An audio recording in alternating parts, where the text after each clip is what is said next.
Good afternoon, everyone. I'm Tanya, and welcome to the Tawnya Love Show. I hope everybody is remembering that we're on Sundays live now at 5 p.m. Pacific. And like I said, and for the month of October, Amnon will be putting them on Mondays at 4 because that's where we used to be, just to make sure everyone knows to start tuning in on our Sacred Soul Sunday. And today has just been a really interesting, awesome day for me, but I've been in a workshop all day online. And so I just was telling Amnon, like, I had to get up and stretch my back. I'd been sitting in this chair for hours. But it was an awesome workshop about animal communication and was pretty cool. It really showed me as a healer so much confirmation of how much I really do know and how much I'm tuning in, and just helped me trust that, which it's always nice to take classes with others and tune into people and animals you don't know, because it helps you to learn and to keep on trusting in your own gifts. So that was really awesome. And I plan on teaching some classes on this and incorporating this in the Empowering of the Empath workshops. So for those of you that are interested, contact me if you're wanting to learn more about animal communication in particular, which honestly will help you with communication with everyone. Just to understand that we all have this ability to telepathically communicate. So that was really awesome. And one of the things I wanted to talk about, just because it's personal for me, is I've been meditating, and my dog Shiva, my sweet soul sister, I had to help her cross over on Easter morning. And since then, she's come to me in many meditations, and I've sensed her with me, laying on me and just communicating with me. And she's told me she's coming back to me, and I've told her I want her to come back to me. Well, today each of us had to put a picture of an animal and kind of talk about them.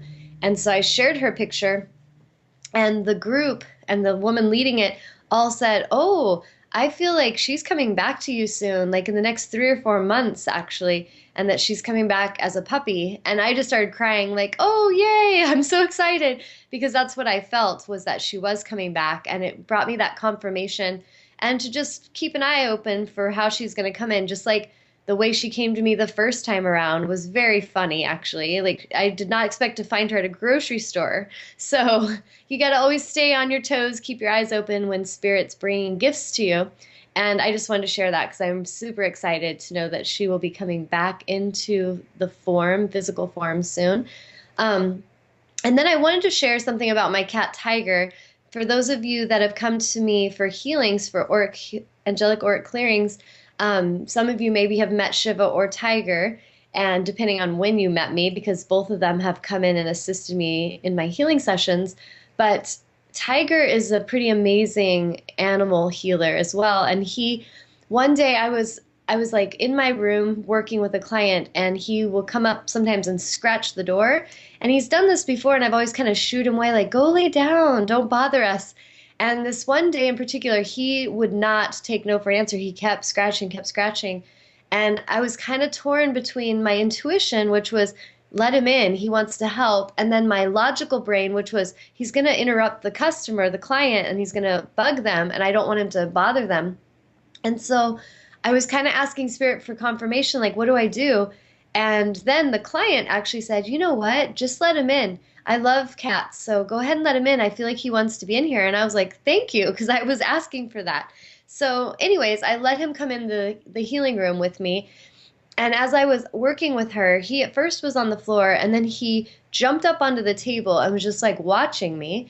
And I just kind of like looked at him like, "You better be a good boy." And I was going over the client and listening and tuning into parts of her body that may need healing.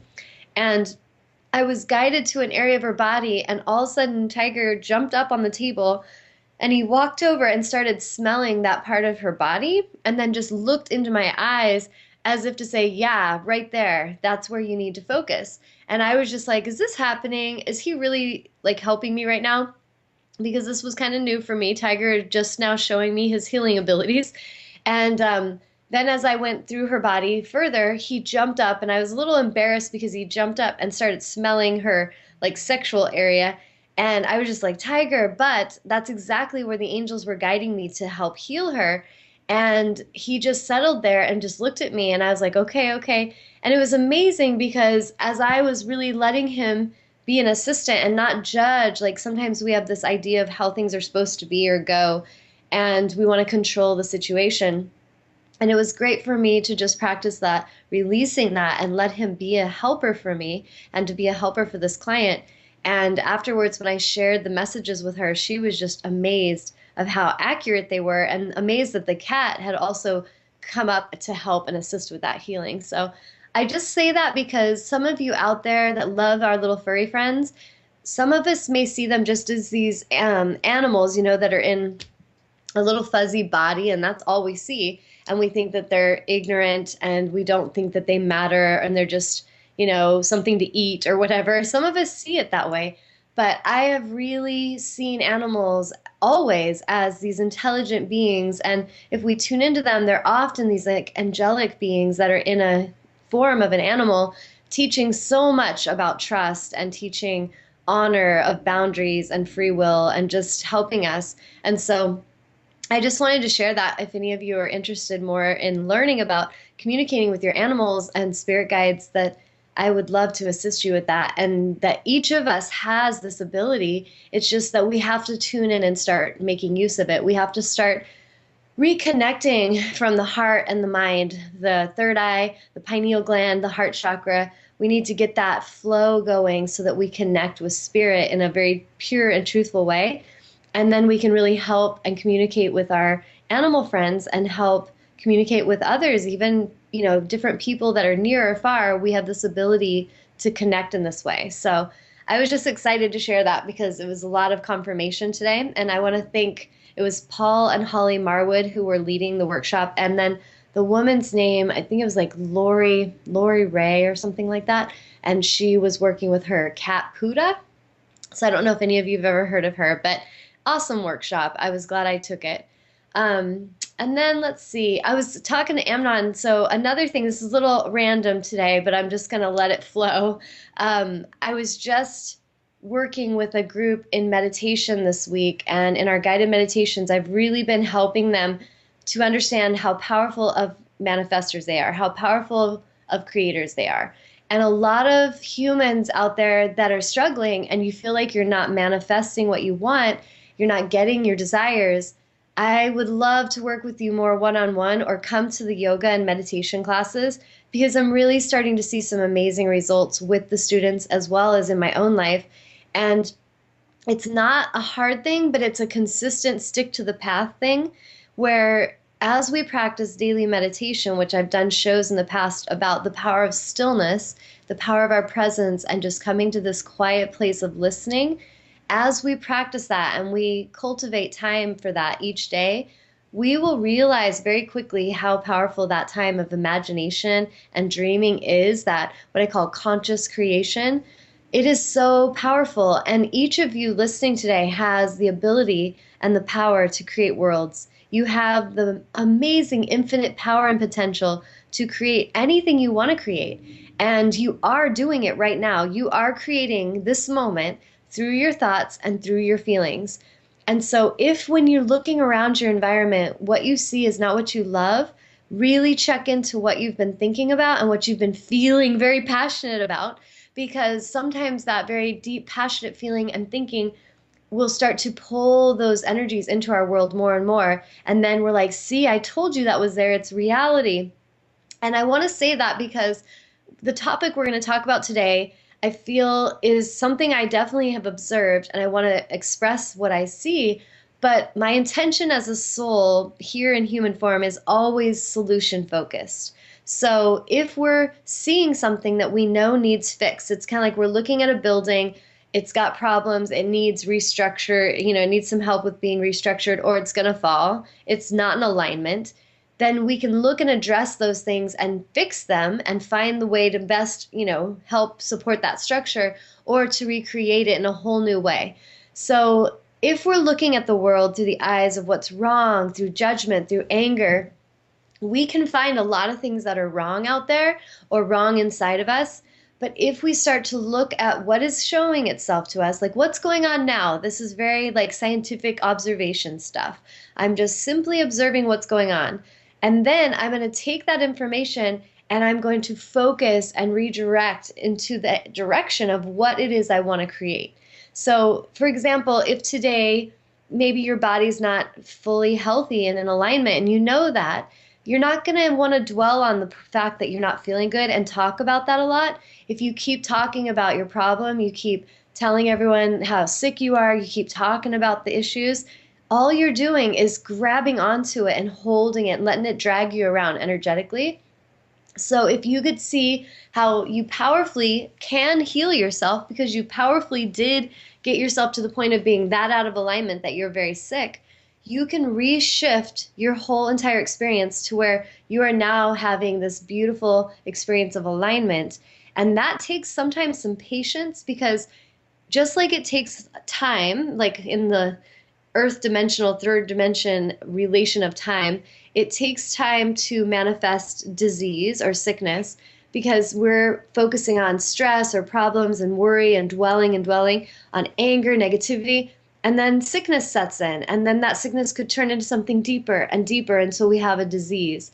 And so that can take some time to build that vibrational misalignment. And the same goes for when we decide, okay, I've built this and it really sucks and I don't want to be sick anymore. So I'm going to start focusing on how much I love life, how grateful I am, how much I love my body. I'm going to honor my body. I'm going to give it nice thoughts, nice food, healthy thoughts, healthy people, environments. And then as we observe and give it some time, we will see that everything is shifting as soon as we set an intention to clear the direction and clear what was there to where we want to go. You are energetically shifting. But what happens with a lot of humans is they get too distracted too quickly. They start thinking healthy thoughts about their body or their relationships or their money or whatever it is. And then it doesn't happen quick enough. And part of the problem with the societal situation at the moment is this instant gratification thing that we need. Now, I feel that the good part of that at a spiritual level is that we are remembering how quickly we can manifest. And so we want things quickly. We want them now, because we in spirit can go in and upload information just like that. But at the same time, as we're pulling that ethereal information into the third dimension, sometimes it takes a little bit of time to shift at a cellular level.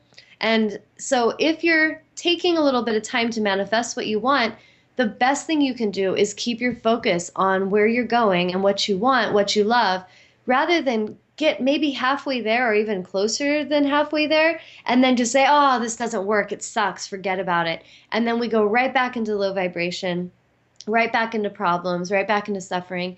And what it is that energetically, our souls are ready for expansion, but ego, the ego part of you, the mind's idea of how everything works, says it's got to go this way and it's got to do it this at this time in my way, my terms. And so the ego attachment will really slow down that process. And sometimes the ego is afraid of change. It actually knows what discomfort is. It knows what suffering is like. That's comfortable. But going into the unknown is frightening to the ego.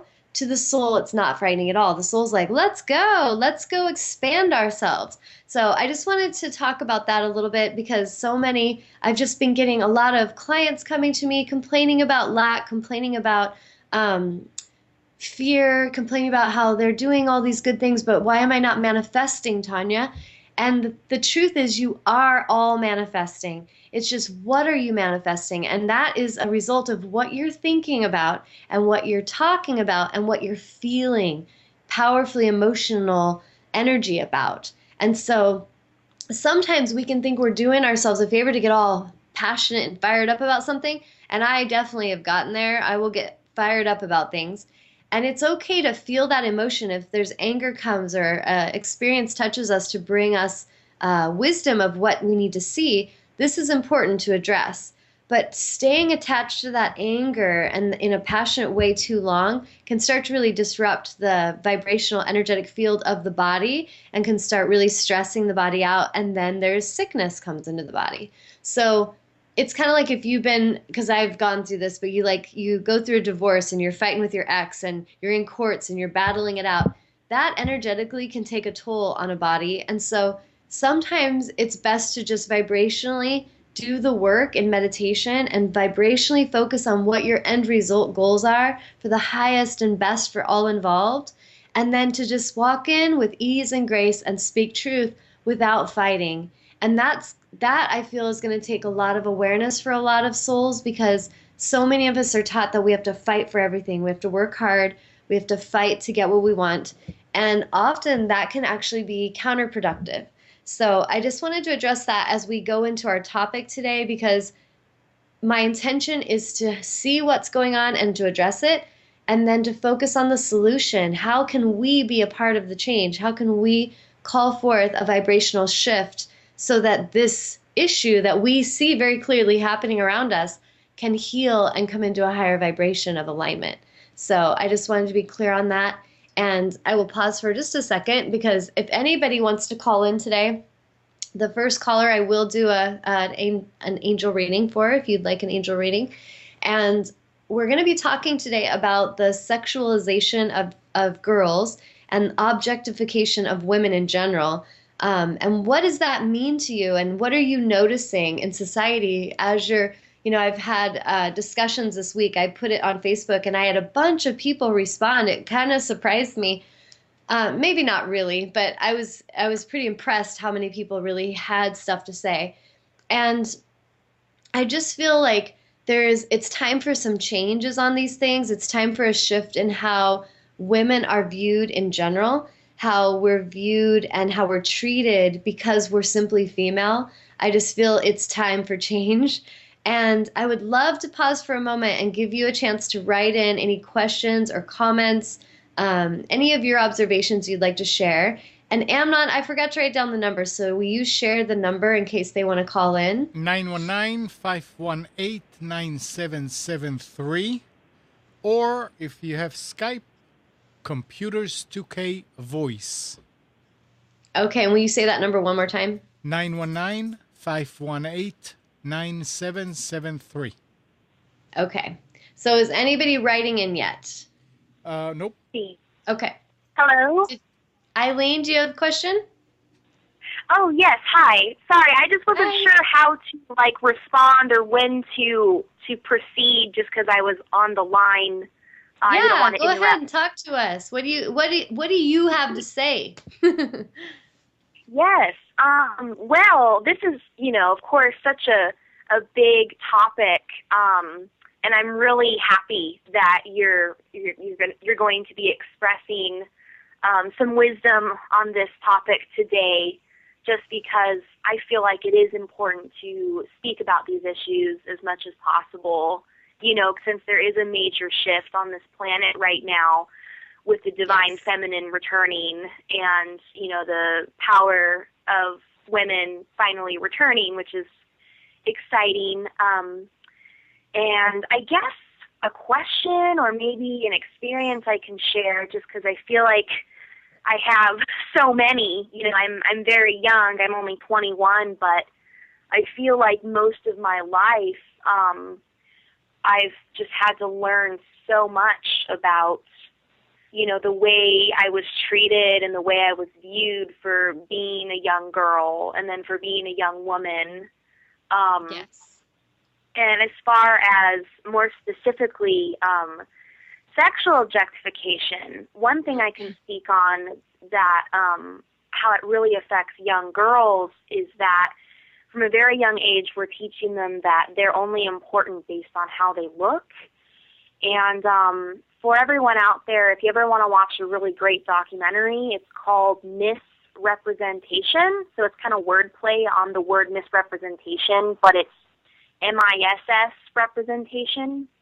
And it talks about how just in the last 10 years alone, here in America, the media culture has actually been increasingly objectifying women and girls more and more, just in the last 10 years alone, and how it's actually affected girls by increasing depression, even increasing suicidal thoughts. I myself, as a teenager, had very low self-esteem, and I was suicidal at times because I felt so bad about my body just because I was fed constant negative messages by my family, going to school. Like, as soon as puberty hits, it's like young girls are sent with with all these negative messages, even in sex ed, like especially sex education in America is terrible. Like it taught me how to feel bad about my body. So anyways, I'll be quiet there. That's just some of my general experience with that.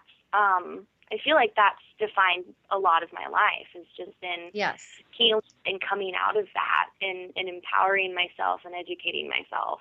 That's kind of, it's been a lifelong process for me. But I guess my question would be, how do the angels feel about this? Is like, you know, the goddess energy returning and how people are becoming more aware of these problems?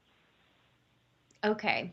Thank you, Eileen, so much for sharing your truth and vulnerability. And I can feel so much compassion for your journey and like just energetically feel what you're talking about. And so I just send you so much love. It's like got me emotional, actually. I just can feel her. I personally am feeling that what I'm being shown is that we are here to really embody the sense of wholeness, and that's what the angelic realms are here assisting us with, is to come into this balance of masculine and feminine in a wholeness sort of approach, instead of feeling very much compartmentalized as male, female, meaning this is what a girl does, that's what a boy does. And I feel that's why there's what's that? Sorry. Oh, I said it's I didn't mean to interrupt you. I just said it's very frustrating because we're all creative beings and we both have, you know, men and women, we both have masculine and feminine energies, and that's expressed in a multitude of ways in our society restricts that. Yes, absolutely true. And this is one of the shifts that's being encouraged for us to look into, is how we do this to children very young. Like we will say this is a girl thing, that's a boy thing. The little girl has all pink and little purses and things, and the little boy, give him a baseball bat and a football and get him all rough. And I feel there's so many souls coming in now that are really, it's like those lines are very blurry, and it's because they're coming in to kind of teach that this is not necessarily the correct alignment for seeing a human. And some of that is also leading to extremism in sexuality, where there's a lot of confusion with sexuality. And that's also soul level contracts that those humans are coming in to teach something. They're coming in to help us to see things that we're not wanting to see, not wanting to address. Like, for instance, people who are, you know, maybe a gay boy who's born in Texas and then he gets beat up just for being gay. And that soul has a contract to come in to bring attention to this, like the hatefulness for him being different, the hatefulness of those humans that would beat him is really something internal in them. And they're expressing that and they're projecting it on him, because it's something that culture or that part of the world is not addressing and not really embodying in a wholeness sort of way. And I feel in the angelic help and assistance, what they're helping us with is just the balance of our masculine and feminine in general.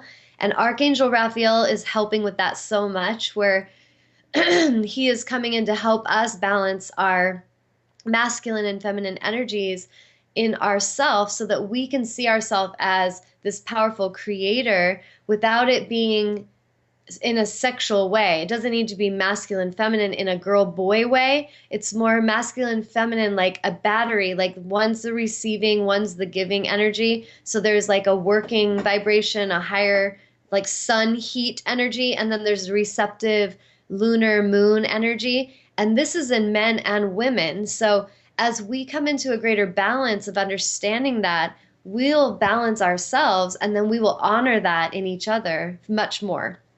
And I feel the sex, what is the word I called it? Sexualization of girls is something that it's like you were saying, Eileen, it's out of control right now. Like the first vision that came to me when you were talking was like Miley Cyrus going out on that stage and dancing around. Like it looked like she was naked and with an older man, and they're just talking about, you know, blurry lines and all that. And I was just like, what the crap is happening?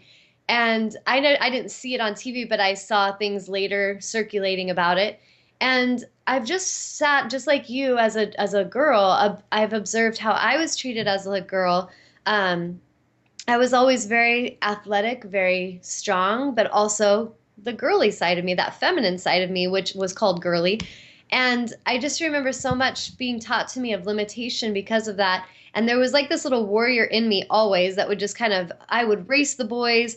I'd be out there shooting bows and arrows and archery and kicking their butts, and they would get pissed about it because I was a girl. But it was really like I feel like a part of my soul was showing them, you know what, I can do this too. I can do anything you can do. And I deserve to be honored for that. I don't deserve to be called girly because that's insulting my very being. Like I'm a girl. So what's that mean? And I feel so many of us have observed little girls being treated this way where one of the main things that gets to me is that I feel needs to be healed and it's time to just address at a societal level is how girls are treated very young and they start to be looked at in like an objective way, like if they're, like you said, pretty or cute enough or sexy. And it's getting younger and younger that we're starting to want them to be sexy. Like you see some of the beauty pageant mothers like putting makeup and getting like plastic surgery for these little girls. It's really unhealthy. And then we can see, just it's almost Halloween. And if you go to your local Halloween costume store, just go and observe. Look at the big wall of all the costumes that are available. And what I notice is, first of all, and I'm a woman and I'm very in touch with my sexuality. I'm very comfortable with it. But I don't feel that being in touch and in balance with your sexuality means you flaunt it everywhere and that you're overly sexual. In essence, when you're doing that, it's a sign that you're not in balance with your sexuality. When you're overly flaunting it and you're trying to get everyone to notice you in that way, there's something you're trying to make up for. And when you go into like the party city or whatever, I noticed that there's from like maybe now like elementary school age, like age 8 to 10 years old, they have costumes that, excuse my language, I hope I don't offend anyone, but they look like little baby prostitute costumes.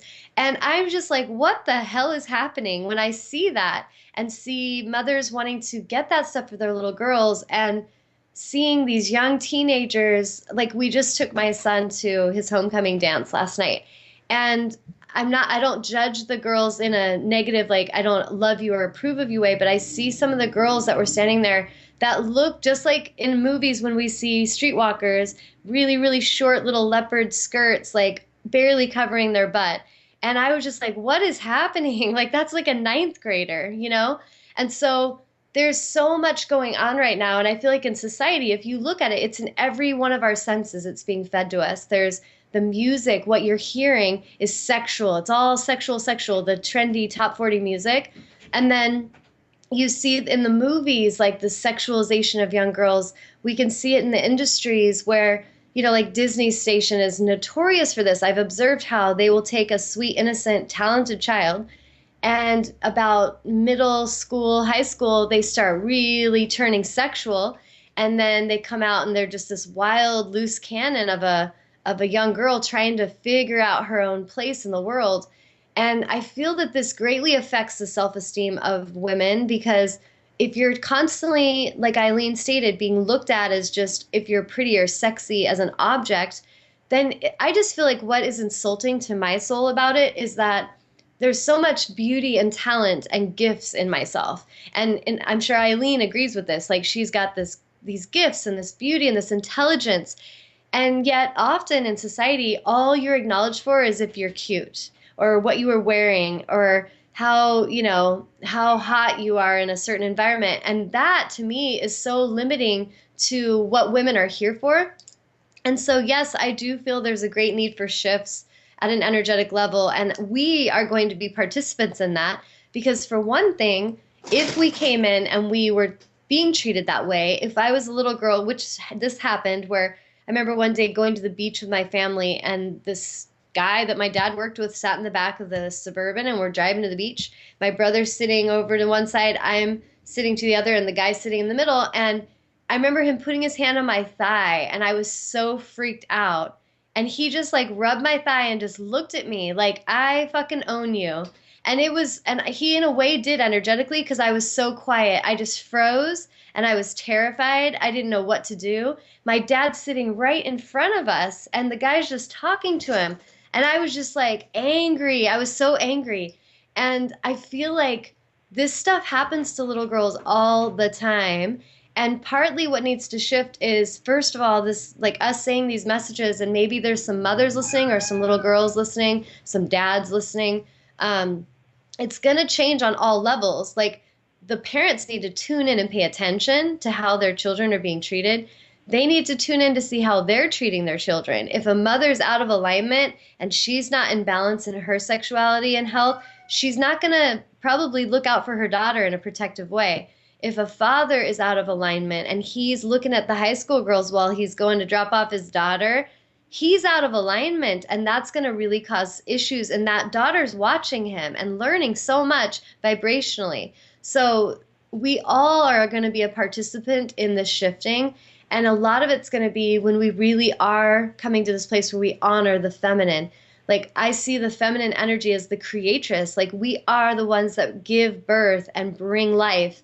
And we need to start to be in this place where we honor that about ourselves, and where we stand up for that in each other. And we do not tolerate abuse any longer. We don't tolerate getting paid less money for the same job. We don't tolerate being talked down to because we're a woman on the in the workforce.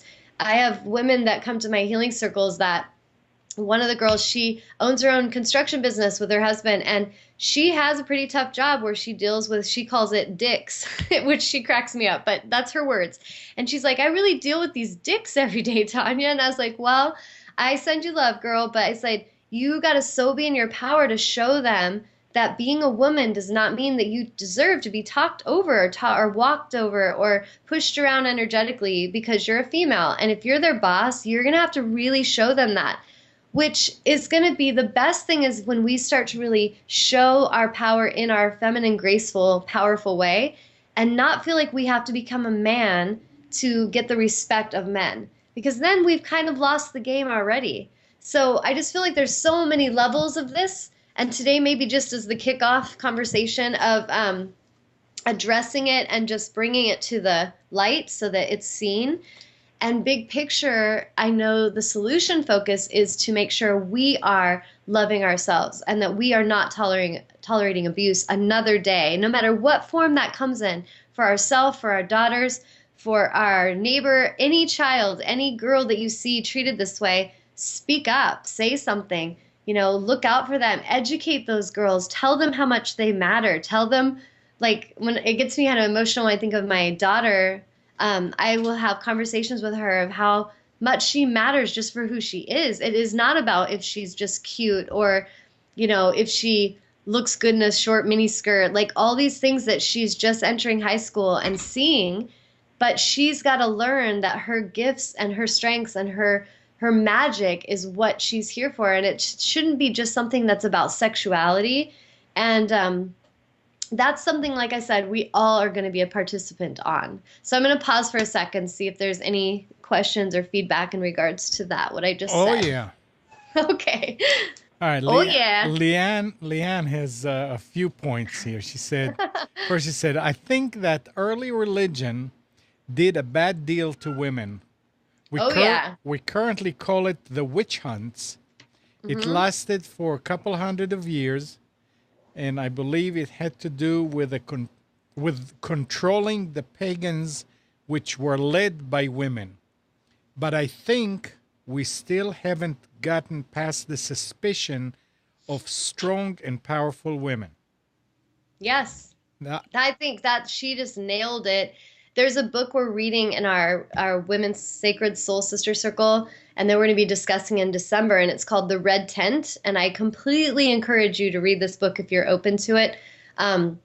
This woman wrote this book, and she researched the Bible, but she kind of like came up with the story of what she felt the women would be going through during these times from her perspective and her intuitive center, and it is so amazing of a book. And basically, yeah, a lot of the old Bible times of this projection of masculine power and male dominance, when that started to happen on the planet, the feminine energy was kind of squashed and it wasn't like voluntarily, it was like you were killed if you didn't do what they said you needed to do. And so that movement on the planet created so much chaos and confusion. But again, we have to look at the wholeness of it. And at a level, we participated in that. The humans through the generations have participated in this insanity. And the only way it's going to stop is when we stop participating in it, when we stop going along with the insanity. And the witch hunt energy is going to change when we as women come into our power and we're not afraid to hold and harness that power. We don't feel that that power means we become hateful, angry, aggressive women. It means that we can become very powerful, truthful women with grace and compassion, but strength. And we don't have to lose the feminine energy or qualities of ourselves to be taken seriously or to be acknowledged. And that is coming back. That energy, that feminine energy is rising. And I feel for me, it's back. She's here. And for each of us, it's gonna totally come back as you embody that, as you embody your wholeness. I am healed. I am whole. My masculine and my feminine are in balance. I am powerful. I am receptive. I am open. It's just your I am statements. You're entering that I amness of yourself. And this is powerful. Who you're affirming yourself to be is so powerful.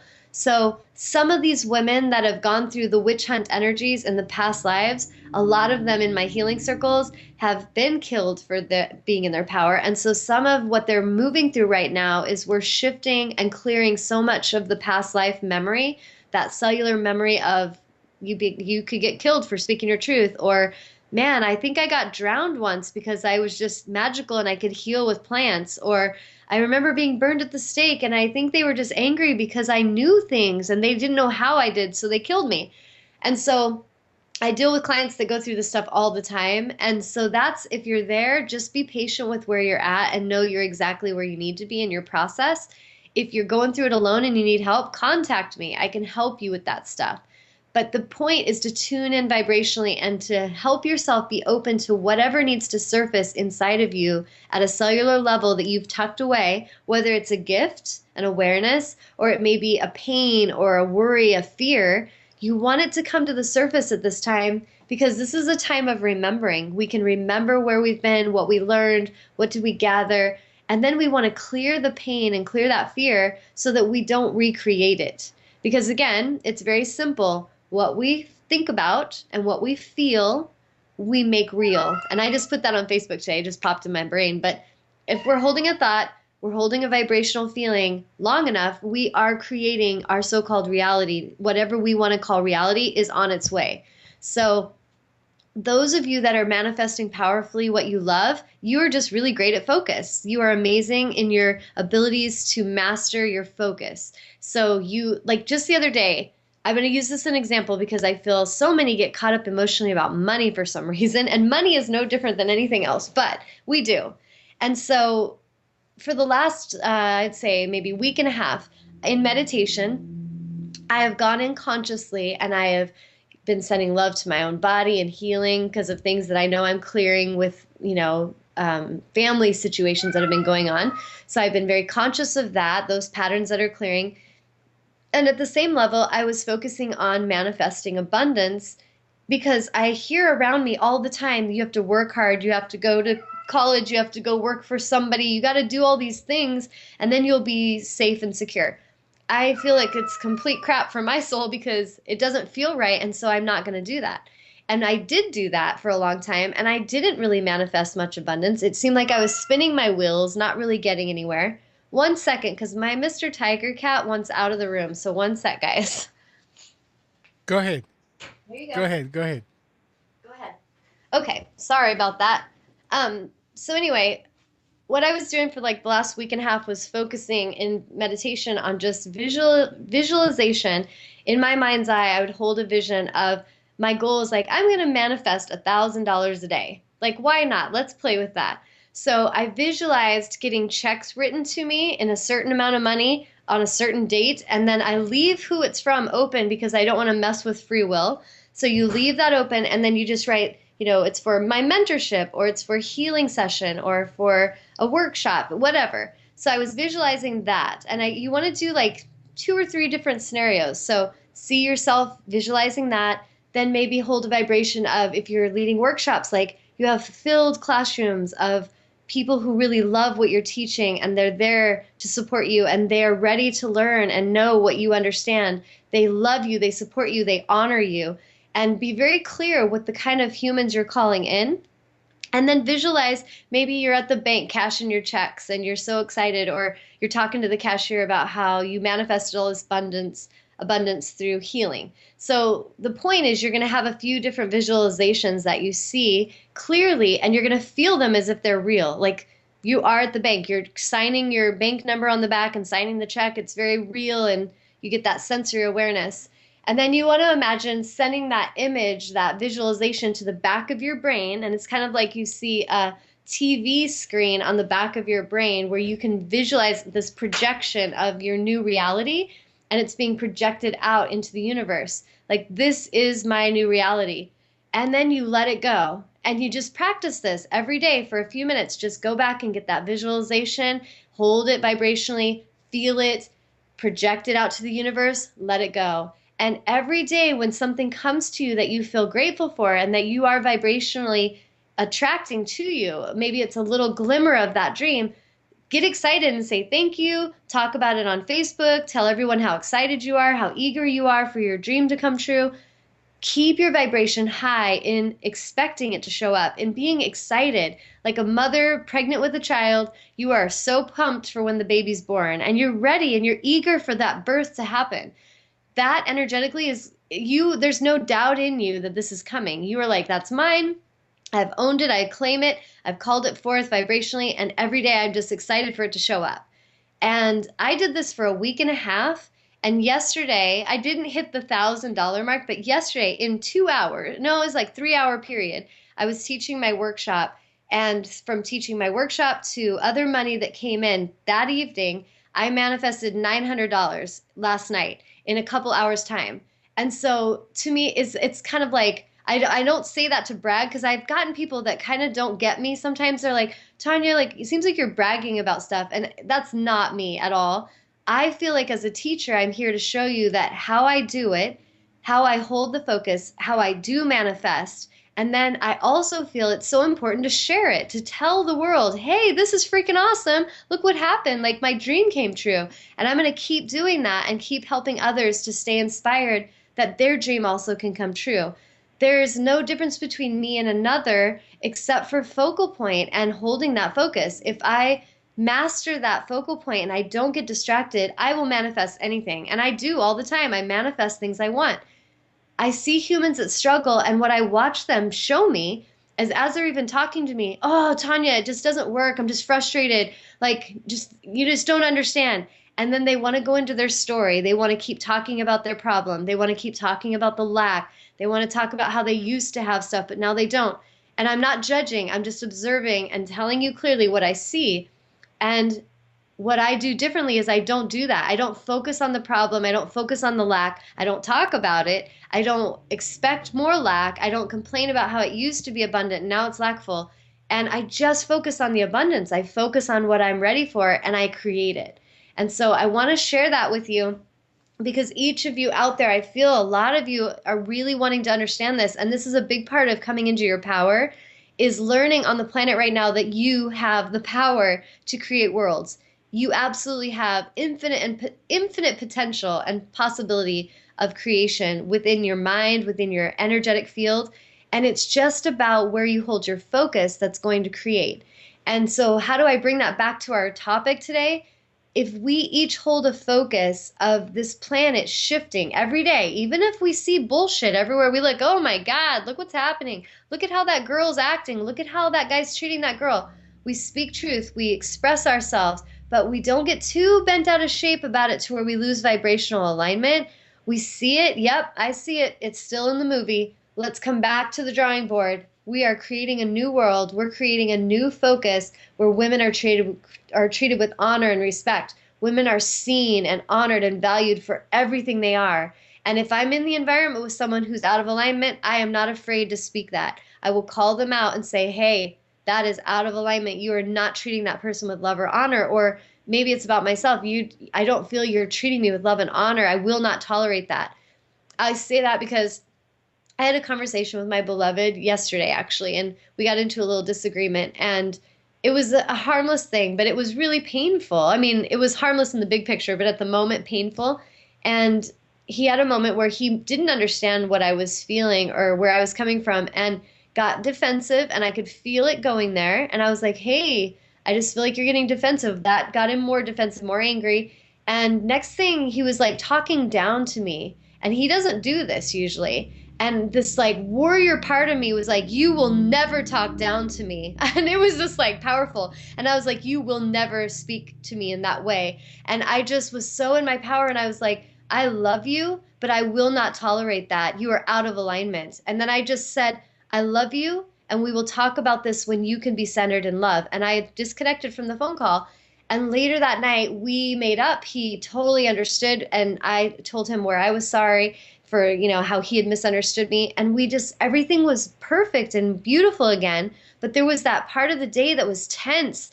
And it was just like, oh crap, like, am I not going to be in a relationship again? And I was going through this. But at the biggest part of myself, I know that I've healed so much because I realized I love this man and I would love to be with him. But if he can't handle me, if he cannot show me honor and he doesn't feel he's worthy of me, he will destroy this and I will keep going.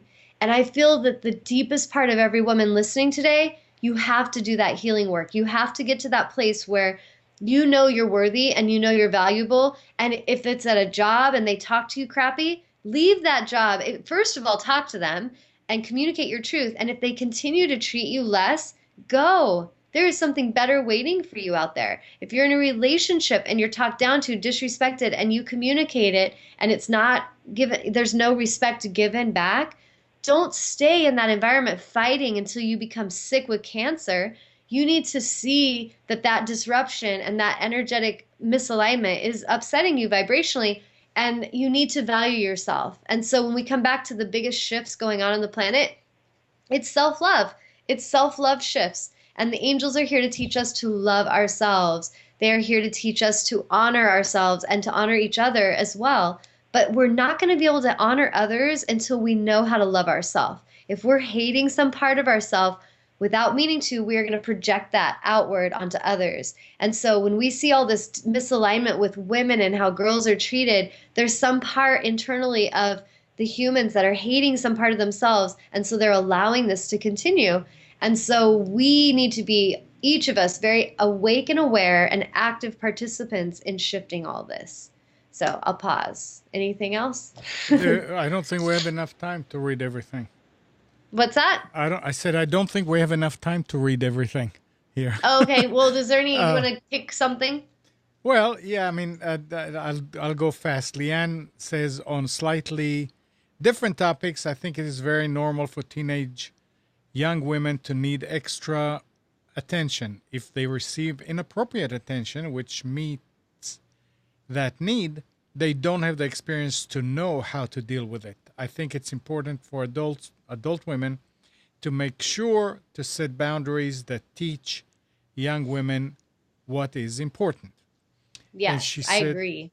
And she said on another topic, it's obvious for most adults that men see sexuality different than women see it.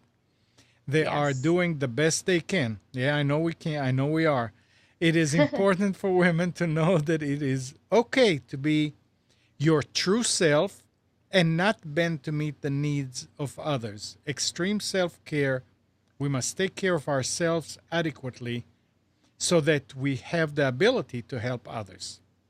Yes. And then Jennifer says, I think there has to be a conversation between parents and children, teachers and children, and other adults where they focus on everything else besides their looks, their creativity, their strength of mind and body, their intelligence, and anything else that they are good at, so that they have a balancing of the social media. It needs to be a movement that we fight against the social media and their message.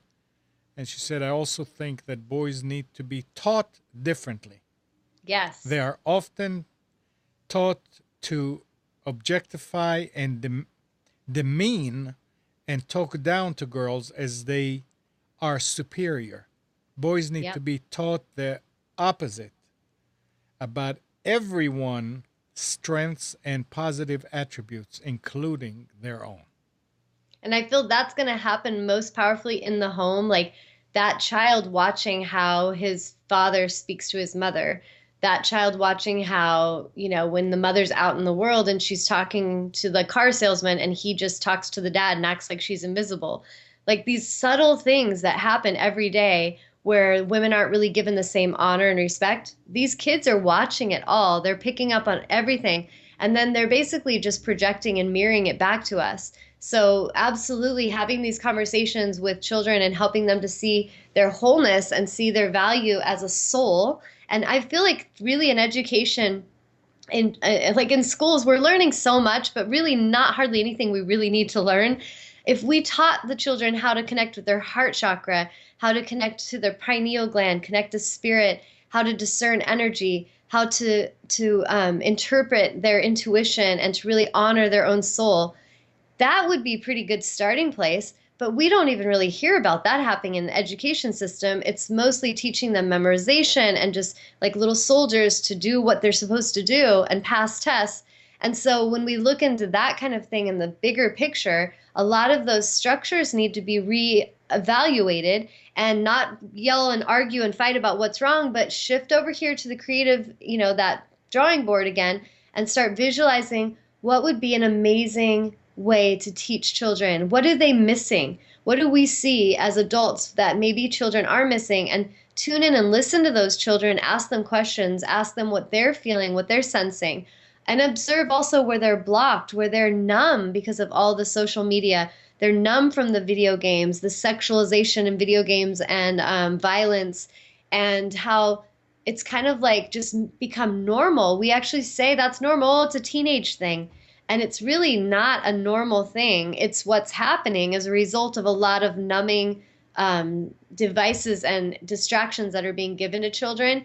So I do agree, speaking to them, whether you're a mother or not, maybe like Eileen's 21 and she's not a mother, but she's in the world of children and she has a way to connect with children and educate and speak to them. Listen to your heart on that and do that, because you may be here to be a mother in a different way. Maybe you're not physically a mother.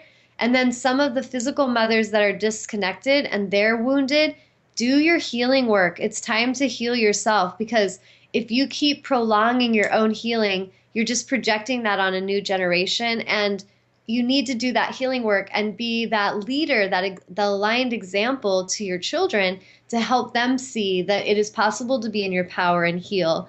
And it's never too late. Say, I have a 20-year-old, a 17, almost 18-year-old, and a 14-year-old. And when I look back, I'm like, wow, there was definitely things where I was not treated with respect. I didn't feel like I was in my power at times, and I was angry about it. But I can't do anything about the past. All I can do is do something about the now, and I can speak in my power now and stand in my truth and not tolerate abuse now. And so try to make sure that you're not holding guilt and shame from past that's keeping you stuck, because a lot of humans will have guilt and shame and they just make excuses to keep amplifying the guilt and shame, and they don't move forward. You want to see today as the exact perfect day for change right now. Every now moment is a perfect now moment for change and for shifts. So I feel like that all those insights were really beautiful. And yes, this is a bigger conversation that I feel will be more than one show. So anybody else having anything coming in real quick that you want to share? Nope. Okay. Oh, hey, Tawnya. Hi. Yeah. Oh, I just wanted to say I just wanted to agree with what you had said earlier when you kind of just casually mentioned me regarding children or being a mother in a different way, because I don't feel like I ever will be biologically. So I have a lot of strong views on that for myself personally. But I feel like I am very much a motherly figure to children I see in my life. Like yesterday, I'm at the store, and this little girl holds this, really heavy door open for me, and I'm like, I tell her, "Oh, you're strong," and she just lights up, and she's so happy to hear that. Like, she just feels so good. You can just see the joy in her face. And then, like, the little girl that lives in my apartment complex, she'll see me fixing my bike, and she'll want to learn how to fix her bike, and I'll help her fix her bike, and I'll, like, you know, so just doing something that's typically, you know, non-girly, you know, something that's more what people would say boyish, but really to us it's just regular like anything else. Yeah. And so I feel like small instances where people can really reach out in those little yet very big ways to kids. Absolutely. Yes, and when you were saying that about opening the door and telling her how strong she was, I just got this total empathic feeling of how she's that lighting up in her is mirroring something to you, that inner child in you that didn't get told that. Like, that's what's healing in you. Does that make sense? Like this part of you that's like, I'm strong. Yes, thank you. Yeah, are you feeling emotional about that? Yeah, I definitely feel like very strong in my heart about that. About like, kind of like, you know, we always know that we're strong because we have that ability in us and we've felt that. And it's just we'll forget when we're told, you know, by misaligned people. And then we re-remember through our own healing, our own journey, and then seeing it through other innocent souls, like the child at the store. Like, oh, I may be teaching her something, but she's also reflecting something back to me. Yes, and that's what I got, was that you're helping her, and helping her, you're healing yourself. And so this is where, like, sometimes we'll feel led to go and volunteer and work with children, or go and help out as a healer and help children or animals or something. And never underestimate that inner calling to do that, and that curiosity that's calling you to go there, because it's often exactly where you need to go to also heal things in yourself that will be really, you know, your intention will just be to help others, but they'll mirror so much back to you that will heal you as well. So I think that's really beautiful. So I encourage you to keep doing that. What was that? Really? That's so funny. So since I'm really quickly, because I did say I would do a reading for the first caller, and Eileen called in. Eileen, do you want me to pick a card from either of these angel decks or from my divine guidance, which are more energetic? Or an animal totem card? I can read either one. Okay. I think divine guidance, like energetic, appeals to me at this moment. That's funny because I held those up and then I was guided to look at the divine guidance cards, and so that makes sense. Okay. So do you have a question in particular, or do you want just spirit to bring you whatever's for your highest good to know at this time? I always trust spirit to very synchronistically tell me what I already know on some level. I like to be surprised, but also not surprised. Yes. Oh, I totally agree with you. So, all right, let's see what they got for you.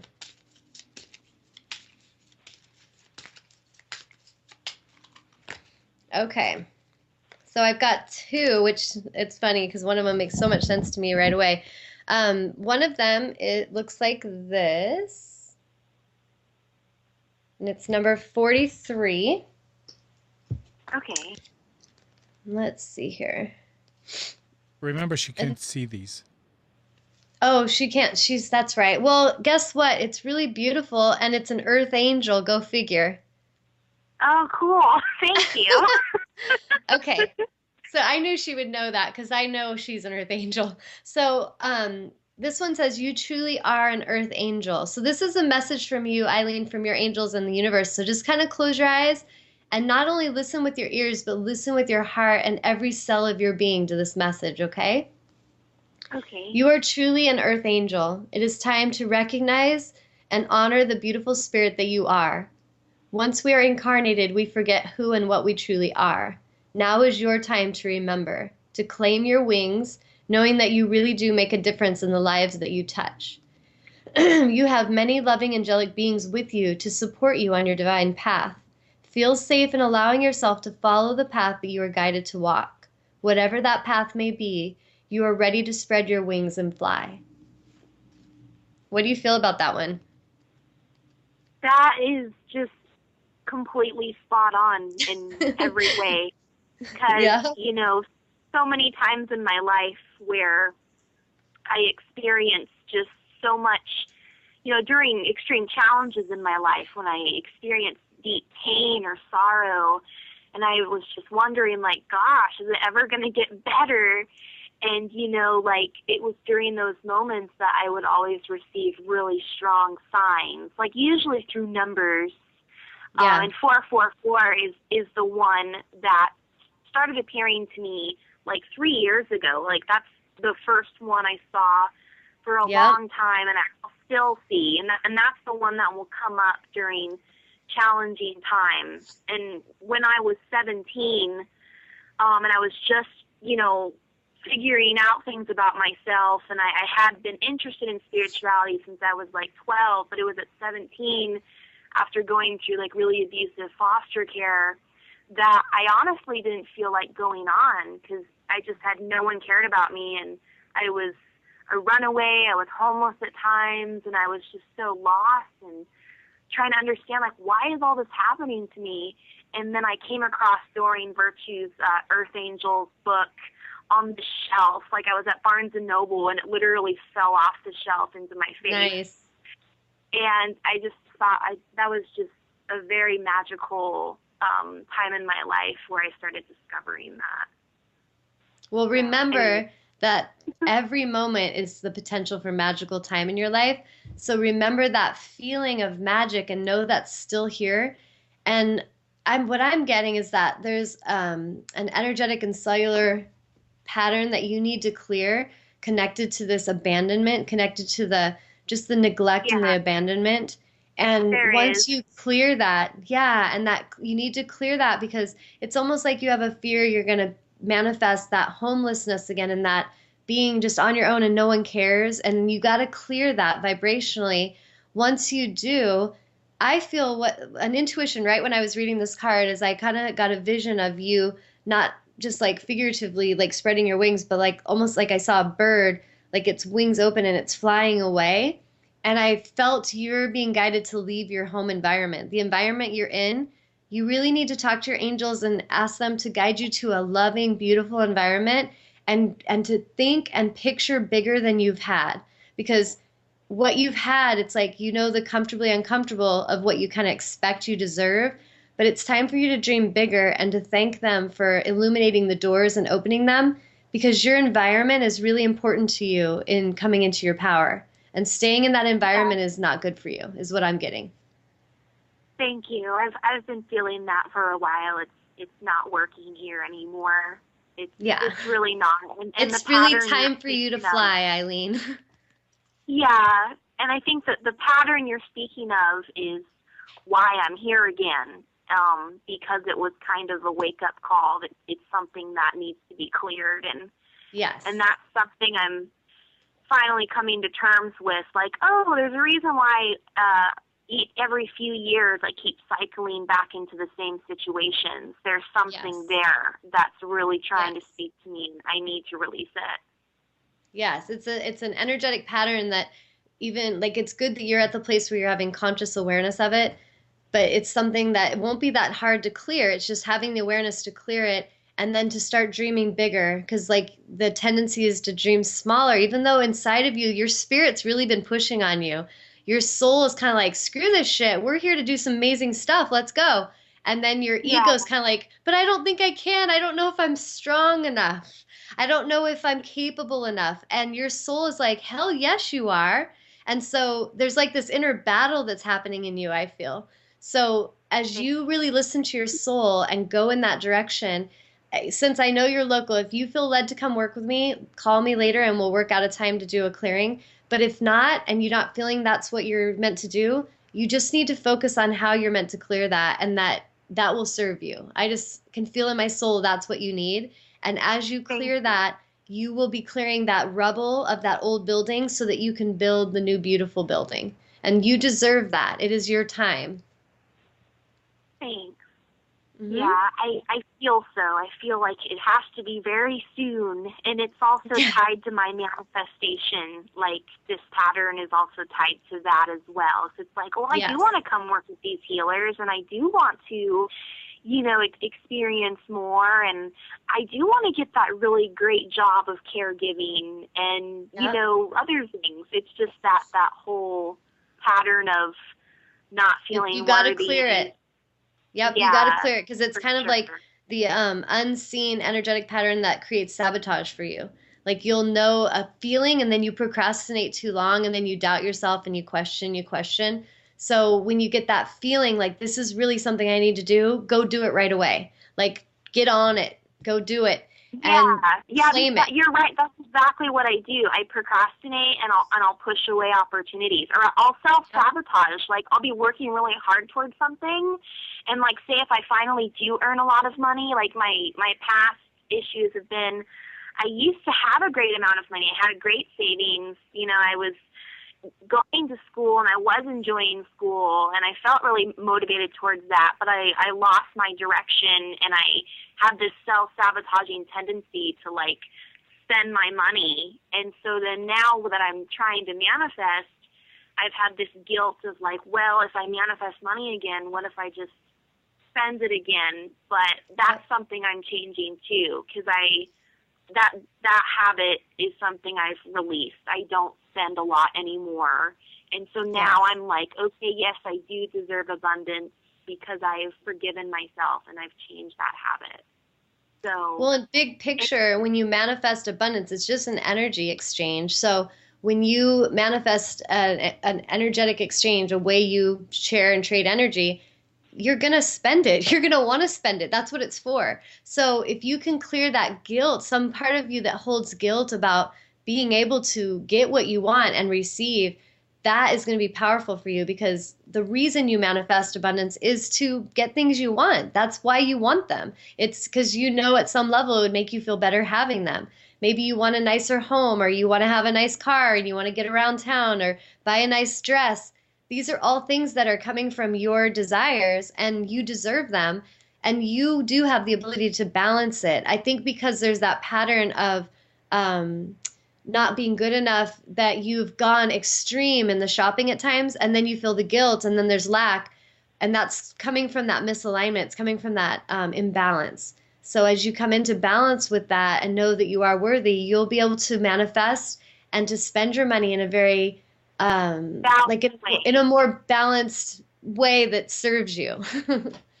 Yes, exactly. Use money as a tool, as self-love, instead of like self-sabotaging by like spending it all at once, or you know, or having that guilt and then feeling like, oh, I don't deserve to receive anymore, when that's totally untrue and false, you know, because there's no such thing as like, oh, you know, Eileen, you've already earned your maximum and you wasted it, so now, therefore, you don't deserve any more, which is fake, because there is no such thing as a cap. There's no limit to abundance. That's why it's called abundance, you know. Right? Well, and what's interesting is if you go to that simple law of attraction of what you think about, what you feel is what becomes real. You've been thinking that you don't deserve it. You feel you're not worthy, and you don't have any, right? Right, and it's self-affirming. So that's something. So now you just got to shift it. You just got to shift it to, I think I deserve abundance. I feel worthy, and I am going to receive. And you just keep that focal point there long enough, and then you clear that old pattern out that says otherwise. And a new reality appears, a new reality where Eileen has abundance and she does have power in what she chooses, and she can go and buy things or travel or do what she wants. So this is just, that's that pattern of I'm not good enough inside. That's the deepest core issue going on right now in you. But anyway, I don't want to get too deep because we already went over, but that was awesome. And big picture, like I said, you know how to find me and contact me if you want to connect on that deeper. But I do encourage you to deal with that, because it is the one little thing stuck in your way to take off and fly. And you really need to drop all that heavy anchor of guilt and shame. Otherwise, your wings aren't going to flap. Does that make sense energetically? Yeah. It's like they're heavy, and you got to shake all that stuff off, and you're going to soar. Thank you. I deserve to receive, and then I will fly. Yay! So let's all visualize that for Eileen and for each other, that all of us, you know, she's mirroring this part to us of Am I worthy? Am I deserving? And at some level, if you're having trouble manifesting anything, whether it's love or money or, kind people to work with, at some level, it's because you don't believe you deserve it. At some level, you believe you got to put up with this, or there's some kind of, punishment or karmic whatever. And it could be going on there because of past thinking and past feeling.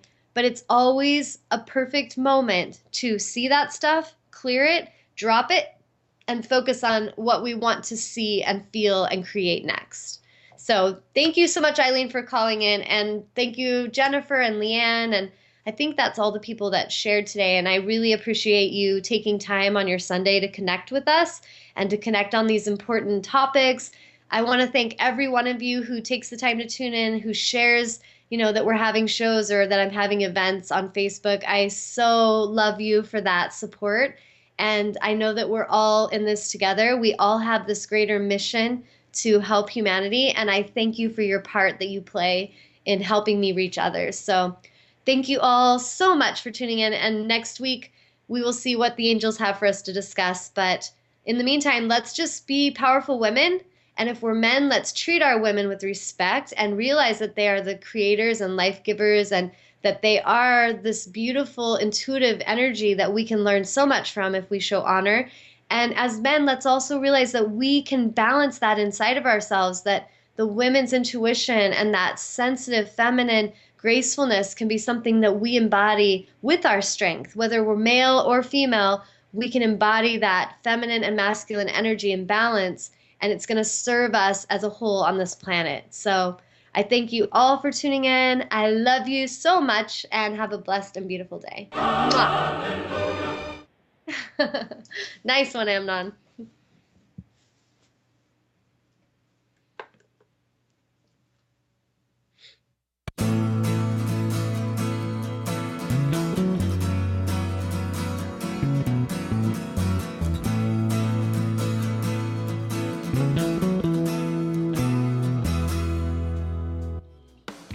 You are tuned to the Nissan Communications Network. Our weekly lineup of call-in programs includes Computers 2K Now with Amnon Nissan, Health In with Debbie Bruck, Breaking Free with Marilyn Shannon, Lessons of Vietnam with NCBVI members, The Tawnya Love Show, Your Healthy Pet with Gisela DiCarlo. And if you tuned in too late, you can always watch each program in its entirety or download an MP3 audio file of it at www.nissancommunications.com. Sponsored by Atomus.com, makers of quality video recorders and converters for professionals, CarolinaApparel.com, and DeltaForce.net.